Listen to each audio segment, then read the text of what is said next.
নীল নদের পানি যেরকম নীল না, তেমনিভাবে দাড়ি টুপি থাকলেই যে নারী স্বাধীনতা এবং হিজাব নিকাবের প্রতি সম্মান থাকবে, বিষয়টা আসলে এরকম না। মাননীয় স্পিকার, এরকম বিষয়গুলো আসলে আমরা অবশ্যই এটা অ্যাড্রেস করতে চাই যে আমাদের সবার ব্যক্তি স্বাধীনতার বিষয়ে আমাদের সম্মান এবং শ্রদ্ধার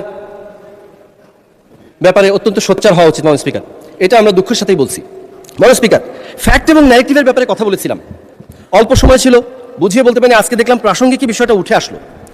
আপনার মাথার উপরে বিসমিল্লাহির রহমানির রহিম, দুয়ারে দুয়ারে সর্বশক্তিমান আল্লাহ।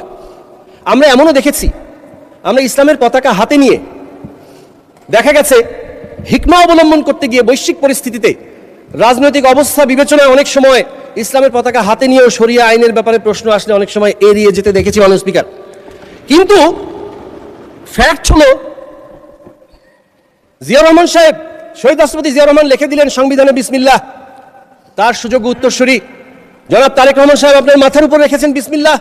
দুয়ারে দুয়ারে লেখা সর্বশক্তিমান আল্লাহ, এটা হলো ফ্যাক্ট। এই বৈশ্বিক পরিস্থিতিতে, এই অবস্থায়ও হিকমা অবলম্বন করার প্রয়োজন পড়ে নাই। মাননীয় স্পিকার, এটাই ফ্যাক্ট।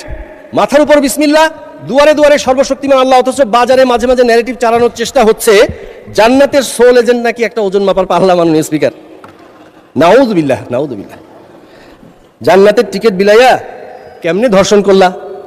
আস্তাগফিরুল্লাহ আস্তাগফিরুল্লাহ। মাননীয় স্পিকার, मैं शायर तो नहीं मगर ए जशी जब से देखा। আর সামনে গেলাম না। মাননীয় স্পিকার, এখানে অনেক সময় শের ও শায়েরির ব্যাপারে কথাবার্তা হয়, তো সেজন্য একটু ছিটে ফোটা টাচ করা। মাননীয় স্পিকার, আত্মসমালোচনার কথা বলছিলাম।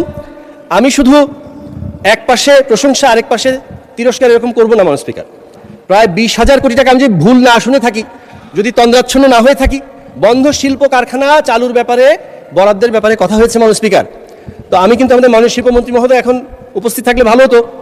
মাঝে মাঝেই যখন আমার রংপুর সুগার মিলসটা পুনরায় চালুর ব্যাপারে কতটুকু কী অবস্থা হলো, এটা যখন কথা বলি, আমার শ্বশুরবাড়ি এলাকার এমপি সাহেব এবং মাননীয় মন্ত্রী তিনি ডাগর ডাগর চোখে ঠান্ডাভাবে আমার দিকে তাকিয়ে থাকেন।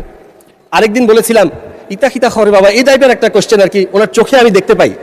কিন্তু মাননীয় স্পিকার, এই মৌনতাকে আমি সম্মতির লক্ষণ ধরে নিচ্ছি। এটা করতেই হবে, কারণ এতগুলো টাকা থাকতে মাত্র 100 কোটি টাকারও নিচের বাজেট দিয়েই এই সুগার মিলটি সফলভাবে পুনরায় চালু করা এবং লাভজনক করা সম্ভব। মাননীয় স্পিকার, অনুমোদিত আমাদের গাইবান্ধা ইপিজেড, সেটার ব্যাপারে বাস্তবায়ন প্রক্রিয়া কবে শুরু হবে এবং অ্যাকুইজিশন কবে শুরু হবে সে ব্যাপারেও আমরা ছেড়ে কথা বলবো না। মাননীয় স্পিকার, যতই সরকার দলের হয়ে থাকি, যেহেতু বাজেট হয়েছে আমাদের অ্যালোকেশন দিতেই হবে ইনশাআল্লাহ। মাননীয় স্পিকার, ওয়াজিরে খামাখা একজন ছিল, তার সাথে টকশো করতে গিয়ে শুনলাম 8,32,000 কোটি টাকার বাজেট নাকি ছায়া বাজেট করেছেন তারা। বলছিলেন 9,38,000 কোটি টাকা এত বাজেট হয়ে গেল, 5 লক্ষ কোটি টাকা ছিল আসলে বাস্তবিক বাজেট। তো আমি প্রশ্ন করলাম যে 5 লক্ষ কোটি টাকা যদি বাস্তবিক হয়ে থাকে, তাহলে আপনি মিস্টার ওয়াজিরে খামোখা 8,32,000 কেন করলেন? আপনি 5 লক্ষ করলেই পারতেন। তো ছায়া বাজেটটা কিভাবে প্রণয়ন করবেন একটু যদি দিতেন তাহলে বোঝা যেত আর কি কি অবস্থা। মাননীয় স্পিকার, বাজেটে চানাচুরের পুষ্টিগুণ জানা সম্পর্কে একটা যদি কমিটি করার জন্য বরাদ্দ রাখা হতো তাহলে খুব ভালো হতো। চানাচুরের ডিব্বা না, চানাচুরের পুষ্টিগুণ। আমি দেখলাম যে নর্মাল গুগলেই যদি আমরা একটু সার্চ করে থাকি তাহলেই পেয়ে যাচ্ছি চানাচুরের কিছু পুষ্টিগুণ আছে। মাননীয় স্পিকার, যে কেউ খুঁজলে পাবে। ক্যালোরি প্রায় 500 থেকে 550 কিলো ক্যালোরি, ফ্যাট আছে 35 গ্রাম, প্রোটিন 10 গ্রাম, ফাইবার 5 গ্রাম, সোডিয়াম 800 মিলিগ্রাম প্রতি 100 গ্রাম চানাচুরের মধ্যে। মাননীয় স্পিকার, কেন বলছি জানেন? এই বাজেটটা নাকি চানাচুরের মতো খেতে ভালো লাগে, কোনো পুষ্টিগুণ নাই। তো বিষয়টা আসলে এরকম নয়। মাননীয় স্পিকার, তাদের কথা অনুযায়ী। জি, আপনাকে আর 2 মিনিট বাড়িয়ে দেওয়া হলো। মাননীয় স্পিকার, ধন্যবাদ।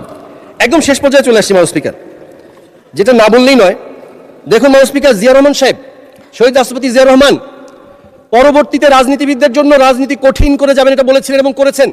বীর দর্পে ছুটে চলেছেন তরুণ যুব সমাজকে নিয়ে, খাল খনন থেকে শুরু করে অন্যান্য সমস্ত কার্যক্রম বাস্তবায়নের জন্য আনাচে কানাচে ছুটে বেরিয়েছেন।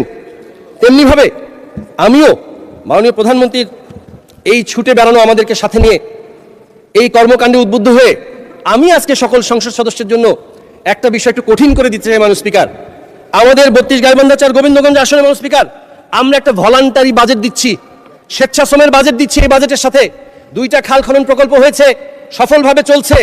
এই 2টা খাল খনন প্রকল্প শেষ হওয়ার পরে আমাদের গোবিন্দগঞ্জের আপামর জনসাধারণ, বাংলাদেশ জাতীয়তাবাদী দল বিএনপি এবং অঙ্গ সহযোগী সংগঠনের সব নেতৃবৃন্দ এবং নেতাকর্মীকে সাথে নিয়ে আমরা প্রায় 1 কিলোমিটার একটা দীর্ঘ খাল কোনো বরাদ্দ না নিয়ে স্বেচ্ছাশ্রমের মাধ্যমে আমরা সেটা বাস্তবায়ন করবো ইনশাল্লাহ। পরবর্তীতে we the people of Gobindganj will definitely make the politics difficult for the politician inshallah মাননীয় স্পিকার। এভাবে একটা স্বেচ্ছাশ্রমের বাজেট আমি সাথে সম্পূরক প্রস্তাব করে দিয়ে ইনশাল্লাহ বাস্তবায়ন করে আবারও একদিন কথা বলবো মাননীয় স্পিকার। সবাইকে ধন্যবাদ জানিয়ে আপনি এই মহান সংসদে এই বাজেট আলোচনায় আমাকে সুযোগ দেওয়ার জন্য ধন্যবাদ জানিয়ে আপনার কাছ থেকে বিদায় নিচ্ছি। একদম বিদায় বেলায় শুধু এতটুকুই বলতে চাই, দেখুন আমরা যেভাবে সম্প্রীতি নিয়ে এই সংসদটা শুরু করেছি, সবাই তাকিয়ে আছে। জুলাই অবশ্যই আমাদের চেতনা, তবে জুলাইকে আমরা বিক্রি হতে দেব না ইনশাল্লাহ। সবাইকে ধন্যবাদ মাননীয় স্পিকার, আপনাকে ধন্যবাদ। বাংলাদেশ জিন্দাবাদ।